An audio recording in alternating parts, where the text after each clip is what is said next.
puji nama Tuhan. Shalom. Shalom. Ada sukacita pagi hari ini Bapak Ibu Saudaraku. Amin. Amin.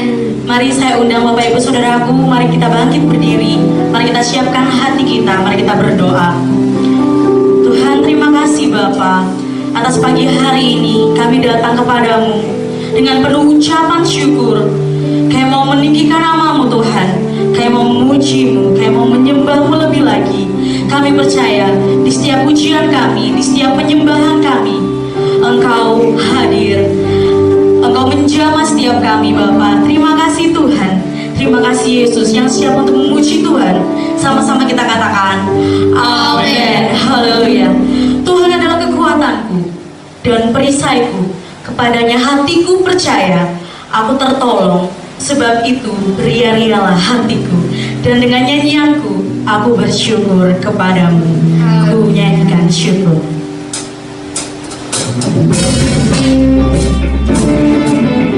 Haleluya.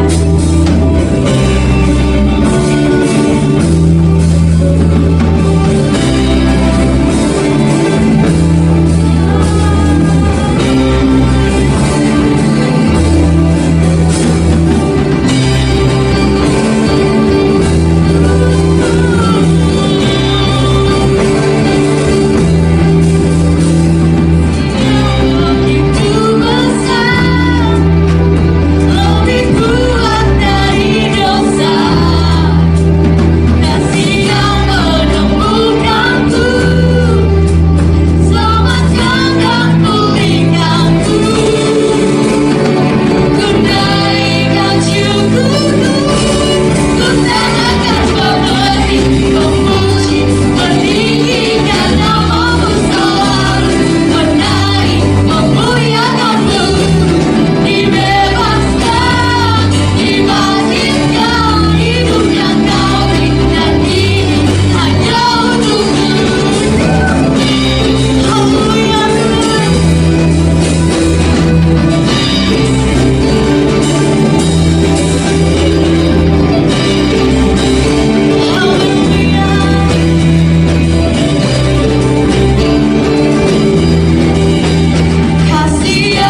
depan kami.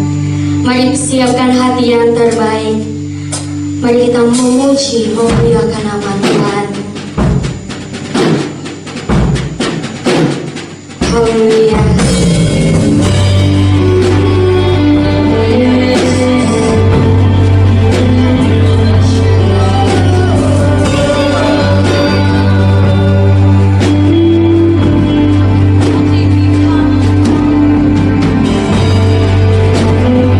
Terima kasih Tuhan.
Baik, mari sama-sama kita berdoa untuk kita mendengarkan firman Tuhan.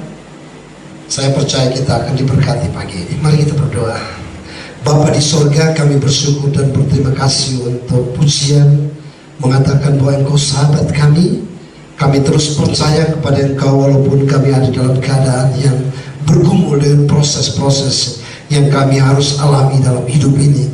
Kami tetap percaya Engkau adalah Allah yang sangat mengasihi kami. Engkau Allah yang memberi yang terbaik, dan Engkau Allah juga yang memuji kami untuk memproses kami, untuk melihat masa depan yang Tuhan sediakan bagi kami. Untuk itu pagi ini hamba berdoa Tuhan akan memberikan kepada kami maksud dari kebenaran firman-Mu untuk kami mengerti bersama-sama, sehingga rahasia firman-Mu disikapkan bagi kami, maka kami akan melihat masa depan yang berhasil. Terima kasih, urapi hamba-Mu, urapi kami semua dalam nama Yesus. Haleluya. Amin. Puji Tuhan, saya menyapa dulu beberapa jemaat yang ada di rumah masing-masing. Saya menyapa selamat pagi bagi jemaat yang ada di Malang, yang ada di Pandaan, yang ada di Sidoarjo, dan juga di Surabaya dan sekitarnya, bahkan yang ada di Krian, ada di Gresik, ada di Cermai, dan beberapa tempat yang lain. Kita bersyukur bahwa selama 4,5 bulan ini kita ibadah online, dan saya percaya bahwa iman saudara bertumbuh di rumah masing-masing ketika saudara begitu rindu untuk ada di dalam hadirat Tuhan. Walaupun krisis, walaupun persoalan yang terjadi, saya percaya bahwa saudara bertumbuh di dalam iman. Yang penting, jangan izinkan kekhawatiran untuk ada di dalam hidup kita. Kekhawatiran itu mengambil tempat dan mendesain, sehingga akhirnya bisa saja fisik kita menjadi lemah, bisa saja action kita tidak ada lagi, bahkan mungkin semangat kita sudah tidak ada lagi. Untuk itu saya berdoa supaya kita semua bisa mencapai maksimalnya kita, yaitu pada waktu kita berdoa sungguh-sungguh, kita cari Tuhan, kita baca firman Tuhan, dan kita menyembah Dia. Itulah letak kekuatan yang Tuhan taruh dalam hati kita. Mari kita melihat pagi ini, saya ingin membawa pikiran kita di dalam satu bagian firman Tuhan, yaitu bagaimana supaya kita bisa mengalami yang namanya kemenangan, atau kita memiliki prinsip-prinsip kemenangan dalam hidup ini. Kita harus mengerti ada hukum-hukum di mana kita bisa meraih kemenangan. Kalau kita tidak mengerti prinsip-prinsip, maka mungkin kita bisa berputar-putar di dalam perjalanan bersama dengan Tuhan. Saudara, kita buka bersama-sama 2 Raja-Raja pasal yang ke-23 ayat yang ke-25. 2 Raja-Raja pasal yang ke-23 ayat yang ke-25. Saudara semua, saya akan membaca bagi kita masing-masing. Sebelum dia tidak ada raja seperti dia yang berbalik kepada Tuhan dengan segenap hatinya, dengan segenap jiwanya, dan dengan segenap kekuatannya, sesuai dengan segala Taurat Musa. Dan sesudah dia tidak bangkit lagi yang seperti dia. Luar biasa. Ini berbicara mengenai seorang raja yang sangat muda bernama Yosia. Dikatakan di situ bahwa dia seorang yang betul-betul berbalik kepada Tuhan dan mengarahkan seluruh jemaatnya, bahkan mengarahkan seluruh Yehuda kepada Tuhan. Nah, mari saudara kita lihat tema yang di atas dikatakan prinsip daripada kemenangan. Saudara, kita semua merindukan yang namanya kemenangan. Dan pada waktu kita melihat atau mungkin kita mengenal orang-orang yang sudah meraih prestasi-prestasi yang terbaik di dalam hidup mereka, taruhlah itu Michael Jordan, taruh itu mungkin Ronaldo, Lionel Messi, mungkin pengkhotbah yang sangat terkenal, bahkan mungkin trainer-trainer, para pembicara-pembicara motivator yang hebat, yang telah berhasil di dalam apa yang mereka inginkan, bahkan pengusaha-pengusaha yang berhasil seperti Ciputra. Bahkan kalau kita kenal ada seorang ibu yang sangat tua bernama Mother Teresa, juga berhasil atau meraih kemenangan-kemenangan yang ada. Saudara, mari kita pikirkan baik-baik. Mereka adalah orang-orang yang punya talenta. Mereka orang-orang yang punya bakat yang luar biasa. Bahkan mereka juga orang-orang yang memiliki etos kerja yang sangat hebat. Tetapi saya mau katakan kepada saudara bahwa memiliki talenta, memiliki etos kerja, memiliki mungkin serangkaian bakat alami saudara, tapi itu belum tentu kita bisa berhasil saudara. Yang membuat kita berhasil saudara, yaitu pada waktu kita mulai belajar untuk mengenali prinsip-prinsip apa yang harus kita kerjakan, kita lakukan, sehingga kita meraih kemenangan. Sekali lagi, bahwa mungkin kita bisa bertanya dalam diri kita, saya sudah punya talenta, saya sudah punya bakat, saya sudah punya etos kerja yang baik, tapi kenapa saya tidak bisa mencapai hal itu? Itu pertanyaan yang bagus. Kita mesti meraihnya, kita mesti memiliki itu, tetapi kenapa kita tidak meraihnya? Itulah yang kita pikirkan hari ini, itulah yang akan kita sharing pagi ini, sehingga kita akan menemukan seperti apa prinsip itu saudara. Kalau kita baca ayat-ayat yang tadi, kita menemukan bahwa ada terobosan pribadi, sekali lagi, ada terobosan pribadi, ada komitmen secara pribadi yang dibangun oleh seorang yang bernama Yosia saudara. Saya pikirkan baik-baik, bahwa bukan berarti Yosia itu memulai dengan satu talenta yang besar. Dia bukan memulai dengan satu bakat yang hebat. Kalau saudara baca, Yosia juga mengalami hal yang sama. Tidak ada yang bisa diandalkan di dalam hidupnya, sebab dia juga menghadapi segudang masalah. Dia juga punya keterbatasan-keterbatasan. Dia harus mengatasi beberapa hambatan. Dia harus mengatasi beberapa rintangan di dalam dirinya saudara.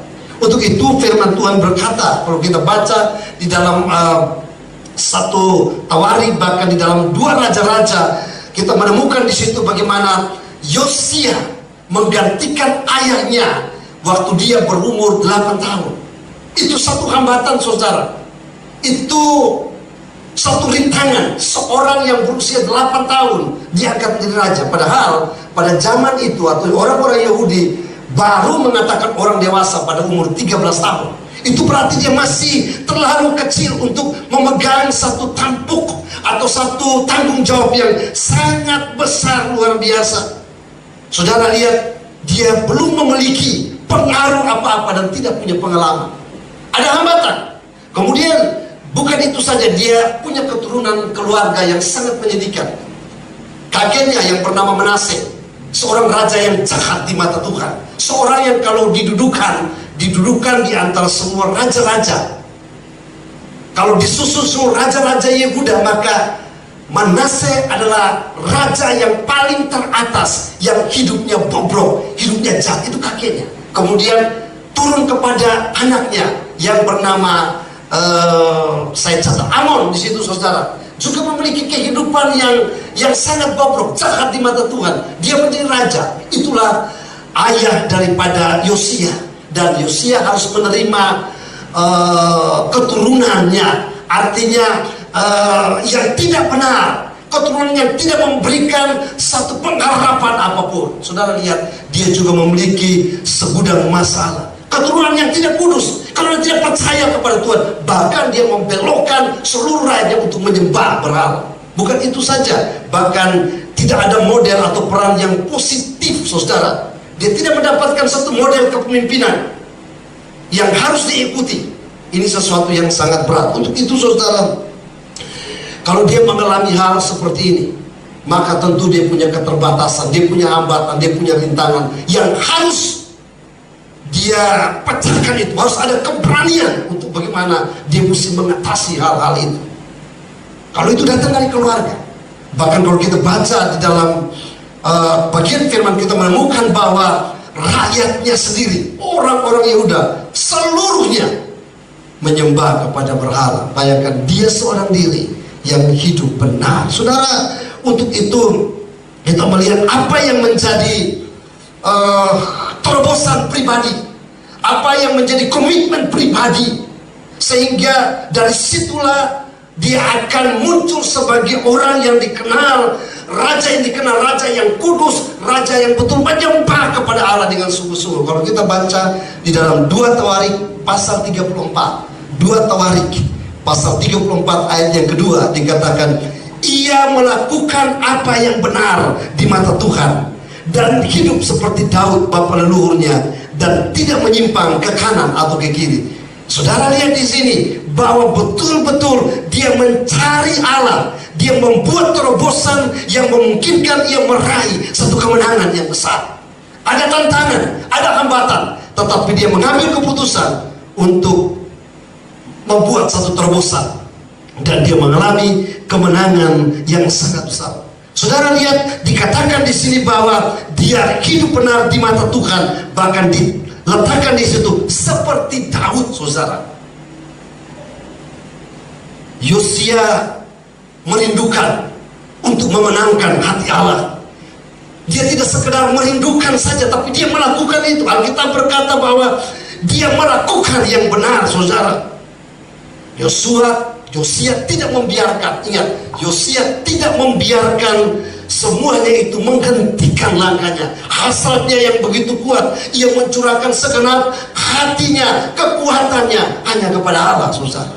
Ini sesuatu yang saya katakan luar biasa. Untuk itu, saudara, saya percaya, saya yang berdiri di depan saudara pagi ini, saya juga menyadari saya bisa sampai sekarang, atau saudara bisa sampai sekarang, bagaimana Tuhan membawa saudara untuk meraih kemenangan-kemenangan yang besar. Itu dimulai dengan satu terobosan secara pribadi, satu komitmen secara pribadi untuk mau merubah, untuk mau mengubah, untuk mau cinta Tuhan, untuk mengasihi Tuhan. Tidak ada yang lain, saudara. Untuk itu kita harus perlu meletakkan landasan yang sangat kuat dalam hidup ini. Saudara tahu bahwa kadang-kadang orang tidak mengerti bagaimana dia mencapai kemenangan. Dia mulai mencoba untuk dengan cara-cara yang sebenarnya mungkin itu dia bisa meraih kemenangan dengan talentanya, dengan bakatnya, dan dengan etos kerja yang kuat. Tetapi firman Tuhan berkata bahwa landasan yang paling kuat yaitu bagaimana dia mencari Allah. Itu yang paling penting, saudara.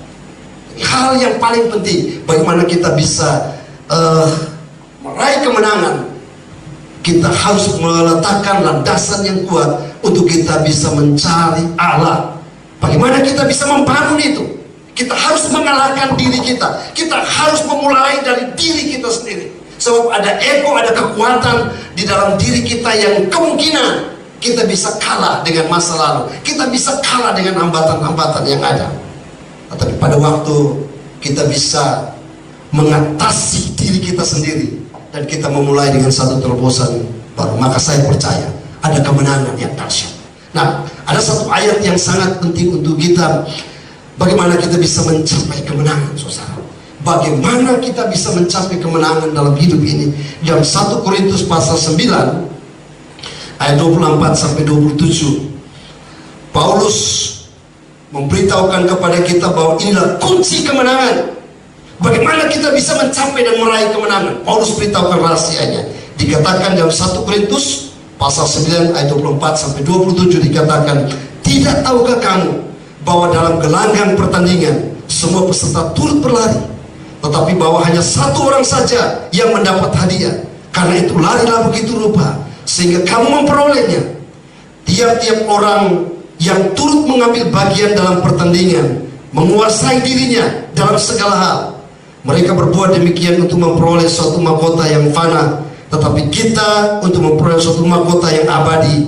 Sebab itu aku tidak berlari tanpa tujuan, dan aku bukan petinju yang sembarangan saja memukul, tetapi aku melatih tubuhku dan menguasainya seluruhnya, supaya sesudah memberitakan Injil kepada orang lain, jangan aku sendiri ditolak. Luar biasa.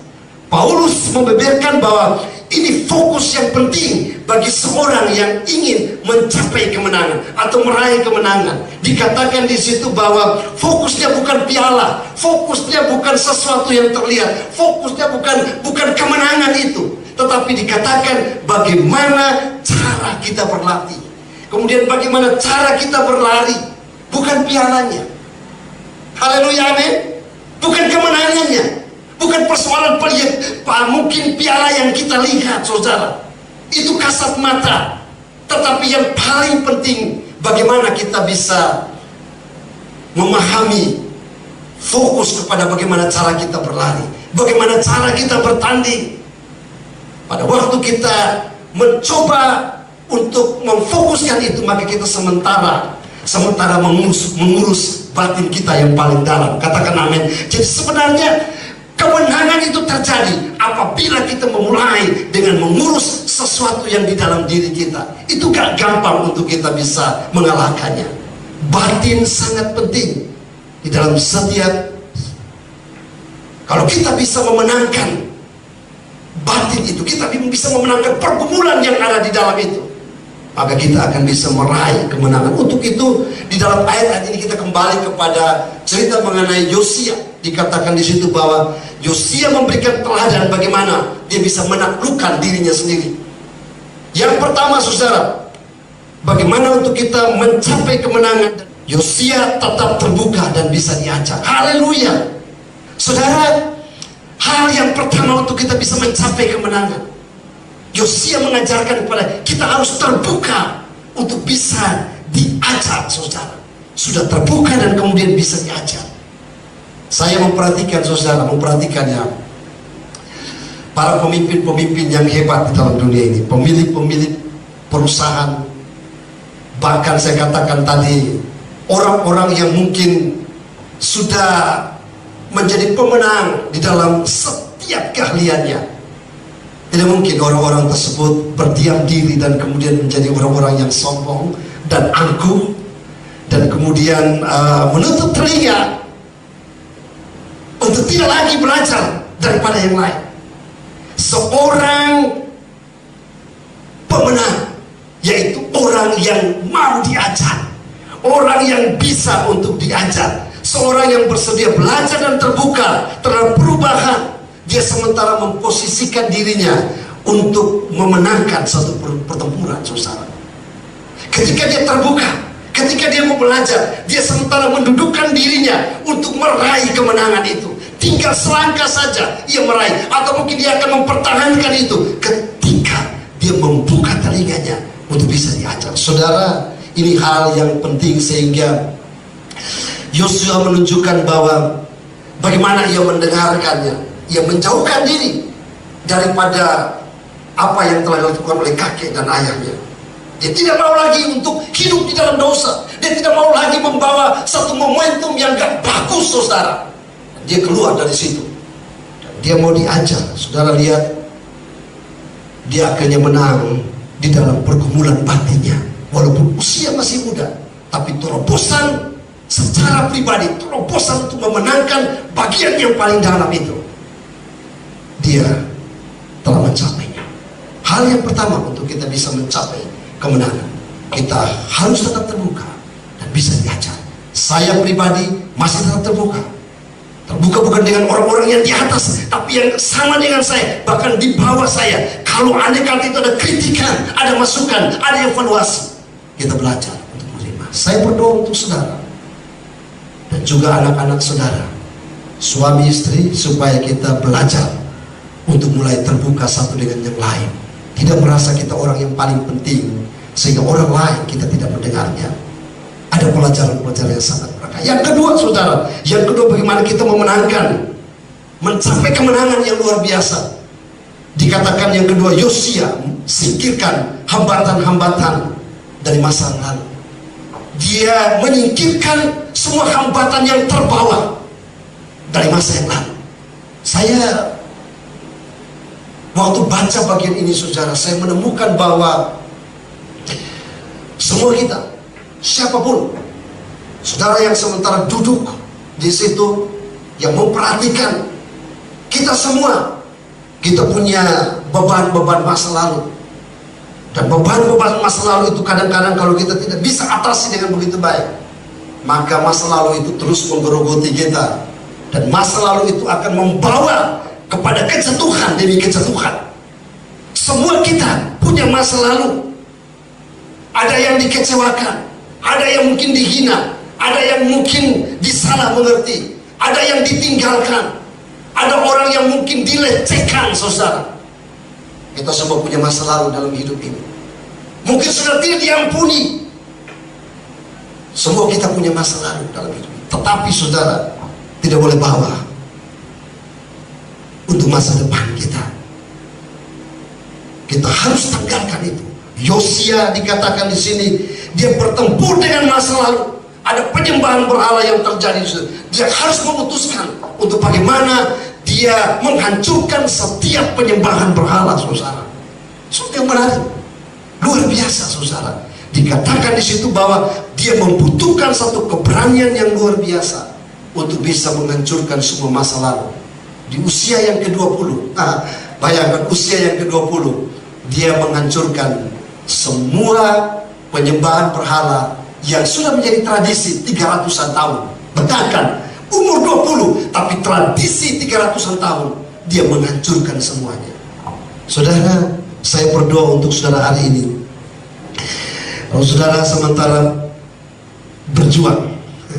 berjuang dengan masa lalu, berjuang dengan tradisi-tradisi yang ada, berjuang dengan bagaimana bisa mengalahkan kebiasaan-kebiasaan buruk, berjuang dengan mungkin saudara belum mengakui dosa-dosa saudara di hadapan Tuhan, saudara berjuang dengan kekhawatiran dalam hidupmu, saudara berjuang dengan ketakutan-ketakutan di dalam hidupmu, karena mungkin saja itu adalah terbawa dari masa lalu, mungkin dari orang tua, mungkin itu datang dari siapa, tetapi yang jelas bahwa sistem itu kalau kita terus memegang, saudara, maka kita akan diikat, terpenjara dengan masa lalu. Saudara, saya nggak mau hidup dengan masa lalu. Ya, saya harus melepaskan semua kekhawatiran, saya melepaskan semua ketakutan, saya harus melepaskan semua dosa-dosa, saya harus minta pengampunan kepada Allah, saudara. Waktu saya menyerahkan semua kepada Tuhan, saya menjadi bebas, saya menjadi merdeka. Itu bukan berarti saya nggak buat dosa, saya juga bisa buat dosa. Tetapi Tuhan memerdekakan. Saudara, luar biasa. Kita harus menemukan satu keberanian yang luar biasa, yaitu kita mengatakan kita ingin melupakan semua masa lalu, dan kita memberanikan diri untuk menghancurkan itu. Dan saya percaya pada waktu kita menghancurkan itu, kita menjadi orang-orang yang memiliki masa depan yang luar biasa. Bukankah firman Tuhan berkata dengan begitu jelas pada waktu Yesus bertemu dengan seorang wanita yang kedapatan bersinar, Tuhan berkata kepada dia bahwa siapa yang menghukum kamu? Apakah ada orang yang melempar batu kepadamu? Tidak, saya juga tidak melemparkan batu kepadamu, tetapi pulang dan jangan berbuat dosa lagi. Firman Tuhan juga berkata kalau Yesus bertemu dengan seorang pelacur di sumur Yakub. Sudah bayangkan bagaimana Tuhan mengatakan, membuka semua kedok-kedoknya, saudara. Kemudian dia baru mengetahui yang sementara hadapannya, yaitu Allah sendiri. Dan Tuhan mengubahkan hidupnya. Ada pengakuan-pengakuan dalam hidupnya, masa lalunya dipatahkan. Saudara lihat, akhirnya dia pulang. Dia memenangkan satu kota bagi kemuliaan Tuhan. Tuhan tolong kita semua. Hari ini kita punya banyak masalah. Janganlah kita diludahi dengan masa lalu. Apa saja mari kita bawa kepada Tuhan, saudara. Yang ketiga, yang terakhir, saudara, dikatakan Yosia melibatkan diri dan membayar harga. Saudara, Yosia tidak sekedar ngomong, tetapi dia komitmen untuk bayar harga. Bahkan tidak sekedar bayar harga pengorbanan, tetapi dia memberikan apa yang ada dalam hidup. Itu luar biasa. Saudara, setiap perubahan tentu ada harga yang mahal untuk dibayar di situ. Kalau kita baca di dalam 2 Tawarik pasal yang ke-36 ayat 17 sampai 18, saya tidak usah membacanya. Tetapi itu satu proses yang sangat luar biasa mengenai bait Allah dipulihkan kembali. Ibadah dipulihkan kembali, dan biaya yang sangat besar itu Yosia berani berkorban dengan apa yang ada dalam dirinya. Saudara, saya mendorong saudara hari ini bahwa kemenangan yang akan kita peroleh. Kemenangan-kemenangan yang dimana kita inginkan terjadi dalam hidup kita tidak akan datang dengan begitu saja. Kita harus masuk dalam proses, dan proses itu ada harga yang mahal untuk kita bisa bayar di situ. Untuk itu, jika engkau mau menang, mari kita putuskan bersama-sama hari ini. Libatkanlah dirimu, jangan asal ngomong. Jangan asal itu hanya prinsip saja, jangan asal itu hanya komitmen saja. Tetapi Yosua bukan sekedar omong, dia melangkah untuk memastikan, dan dia juga terlibat di situ. Hari ini, kalau engkau mau menang, mari kita libatkan diri dalam doa. Kita libatkan diri dalam waktu pribadi dengan Allah. Kita libatkan diri dalam penyembahan. Kita libatkan diri dalam baca firman Tuhan. Kita libatkan diri untuk komitmen memulai terobosan-terobosan yang baru dalam hidup kita. Saya percaya pada waktu engkau melakukan dan saya melakukannya, maka saudara lihat kalau dalam 2 Tawarik 34 ayat 33, ini hasil daripada komitmen Yosia. 2 Tawarik 34 ayat 33 dikatakan, Yosia menjauhkan segala dewa kekejian dari semua daerah orang Israel dan menyuruh semua orang yang ada di Israel beribadah kepada Tuhan. Luar biasa, semua orang Israel beribadah kepada Tuhan Allah mereka. Maka sepanjang hidup Yosia, mereka tidak menyimpang mengikuti Tuhan Allah nenek moyang kita. Luar biasa, selama hidup Yosia, umat Yehuda, umat Tuhan tidak pernah menyimpang lagi kepada Baal. Mereka datang kepada Tuhan. Tuhan tolong kita semua hari ini, supaya kita sebagai kepala keluarga, kita bimbing keluarga kita, generasi kita. Kita bimbing orang-orang dalam keluarga kita, anak kita, istri kita, suami kita, keluarga besar kita, orang-orang di sekitar kita. Mari kita percaya bahwa generasi berikut adalah generasi yang menyembah kepada Tuhan. Dimulai dari seorang yang membuat terobosan secara pribadi dalam hidupnya. Dan saya percaya terobosan itulah yang menghasilkan kemenangan yang luar biasa. Tidak usah yang lain, sudah pikir, hanya satu saja. Pikirkan baik-baik, mulai dengan terobosan dari pribadimu, memenangkan hatimu. Kemudian engkau mencari Allah dengan sungguh-sungguh, kau akan lihat Tuhan akan berkatimu luar biasa. Amin saudara. Tuhan Yesus memberkati kita semua. Puji Tuhan. Mari kita berdoa untuk mengakhiri khotbah atau renungan pada pagi ini. Bapa, kami bersyukur dan berterima kasih.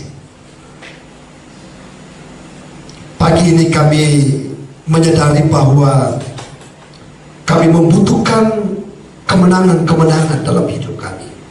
Kemenangan dalam hal keuangan, kemenangan dalam hal fisik kami, kemenangan dalam pekerjaan kami, kemenangan dalam hubungan-hubungan kami, bahkan kemenangan di dalam pada waktu kami mengikuti Yesus, mengikuti Engkau dengan sungguh-sungguh. Kami tidak mau lelah, kami tidak mau khawatir, kami tidak mau bimbang, tapi kami percaya bahwa pada waktu kami punya prinsip secara pribadi, kami punya terobosan, kami membangun terobosan yang baru dalam hidup kami. Kami percaya bahwa kami akan melihat kemenangan yang besar.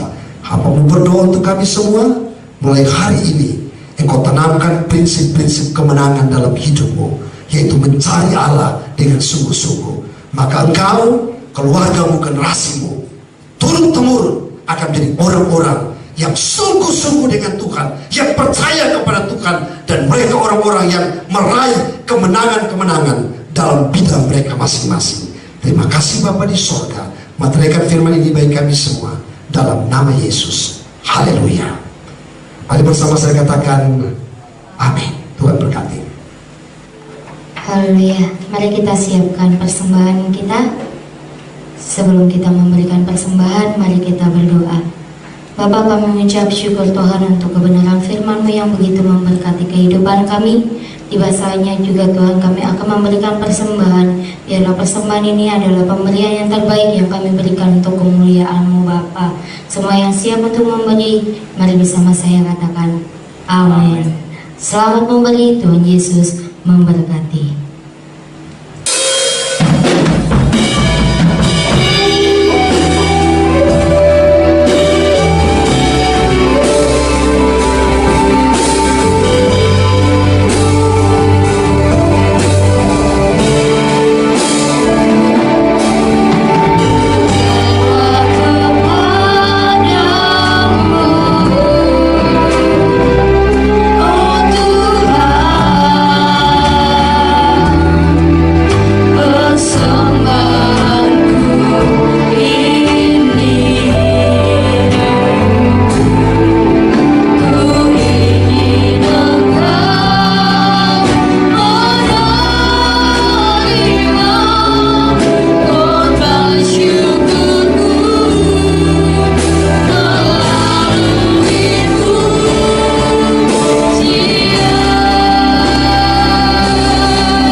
kita berdiri bersama-sama untuk kita mengakhiri kebaktian yang memberikan kekuatan, inspirasi bagi kita ke depan. Saya percaya semua yang hadir dalam ibadah online, Tuhan memberkati kita semua. Mari kita angkat tangan bersama-sama di hadapan Tuhan. Bapak, kami bersyukur dan berterima kasih untuk semua rangkaian ibadah yang sudah kami lakukan. Kami percaya bahwa semua itu untuk hormat kemuliaan bagi nama-Mu. Semua yang melayani pengurapan Tuhan, berkat Tuhan ada di atas mereka masing-masing. Terima kasih Bapa di surga. Sebagai hamba Allah, hamba berdoa bagi setiap jemaat Tuhan bahwa bulan Agustus minggu pertama kami akan memulai kebaktian. Tuhan, tolong kami sebelum kami mulai. Kami meminta pertolongan Tuhan, meminta hikmat daripada Tuhan. Kami percaya bahwa virus memang ada di tengah-tengah kami, tetapi sebagai anak-anak Tuhan, kami tetap melakukan apa yang merupakan protokol pemerintahan. Kami akan lakukan dengan sungguh-sungguh, dan kami juga berdoa supaya kuasa darah Yesus menutup bungkus kami semua, sehingga ibadah yang kami akan adakan pada bulan Agustus, kami percaya ada pertolongan, perlindungan, penyertaan daripada Tuhan. Biar setiap jemaat tidak khawatir dan takut, mereka datang menyembah Tuhan, Raja di atas segala raja. Hamba berdoa untuk setiap jemaat Tuhan yang sementara ada di dalam persoalan-persoalan, tantangan dalam pekerjaan, keuangan dan sebagainya. Kami berdoa, Allah yang mencukupi segala sesuatu memberkati kami semua. Kami percaya dalam nama Tuhan Yesus. Kami tetap optimis, kami tidak khawatir, kami tidak takut, tapi kami percaya Tuhan menyediakan bagi kami. Kami juga berdoa, Tuhan tolong semua yang sementara ada dalam pekerjaan, Tuhan jaga, Tuhan lindungi, Tuhan berkati dalam nama Yesus. Anak-anak kami yang sudah masuk sekolah secara online, Tuhan jaga, Tuhan berikan kecerdasan, pengetahuan yang luar biasa bagi mereka. Terima kasih Bapa di sorga, terima kasih Tuhan. Akhirnya segala pujian, segala hormat, segala kemuliaan hanya Engkau yang layak menerimanya. Di dalam nama Bapa kami berdoa, haleluya. Mari kita angkat tangan sekali lagi bersama-sama dan kita mau berdoa sesuai apa yang Tuhan Yesus ajarkan kepada kita semua. Doa Bapa kami, mari bersama-sama kita berdoa. Bapa kami dalam surga, dikuduskanlah nama-Mu, datanglah kerajaan-Mu, jadilah kehendak-Mu di bumi seperti di surga. Berikanlah kami pada hari ini makanan kami yang secukupnya, dan ampunilah kami kesalahan kami, seperti kami juga mengampuni orang bersalah kepada kami, dan janganlah membawa kami dalam pencobaan, tapi lepaskanlah kami daripada yang jahat, karena Engkau yang punya kerajaan dan kuasa dan kemuliaan sampai selama-lamanya. Dalam nama Yesus, mari bersama saya katakan amin. Tuhan Yesus berkati kita semua. Selamat